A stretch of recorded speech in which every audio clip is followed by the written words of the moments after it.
Okay, let's unpack this. Welcome to our deep dive.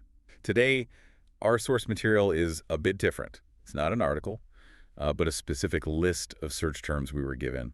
All seem to circle around one person and, well, a pretty significant event. That's right. It's like looking at a digital footprint, what Ush. people are actually searching for online. And the name that keeps popping up, the anchor for this whole list, is Jonathan Joss. You see different spellings too, like Jonathan, even just John Joss sometimes. Right. And what's really striking is how fast these terms link him to what he's known for his acting. The name John Redcorn appears again and again. Clearly connected to King of the Hill, we're seeing things like John Redcorn actor, John Redcorn voice actor, and then terms that really zero in on it, like King of the Hill actor shot. Yeah, or King of the Hill voice actor shot. It's very specific. And what's also interesting in this particular list, it's not just King of the Hill. The searches also connect him to Parks and Rec, Jonathan Joss, Parks and Rec, and even Parks and Rec actor shot. Okay, so we've got Jonathan Joss, the actor people recognize from King of the Hill as John Redcorn, and according to these searches, also Parks and Rec.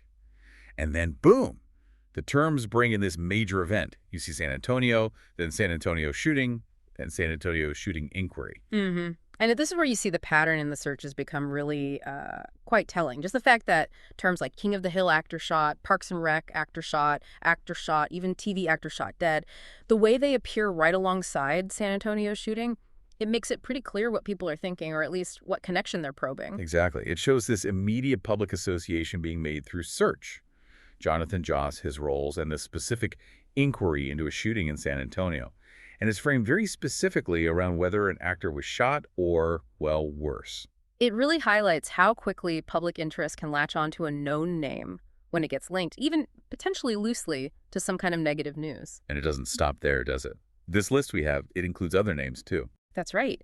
Mixed in with all the Jonathan Joss and shooting searches, we find Tristan Kern Gonzalez, Sigfredo Alvarez Sisha, also spelled Sigfredo Sisha Alvarez, and Ken Hotate, Nick Offerman, and Johnny Hardwick.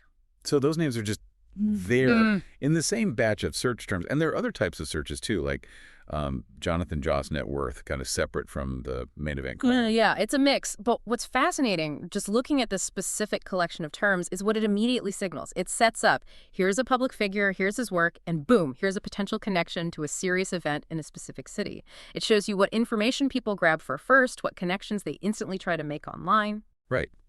But based only on this list of terms, and that's key here, we see who's being searched about what event, and the core question seems to be, was an actor shot?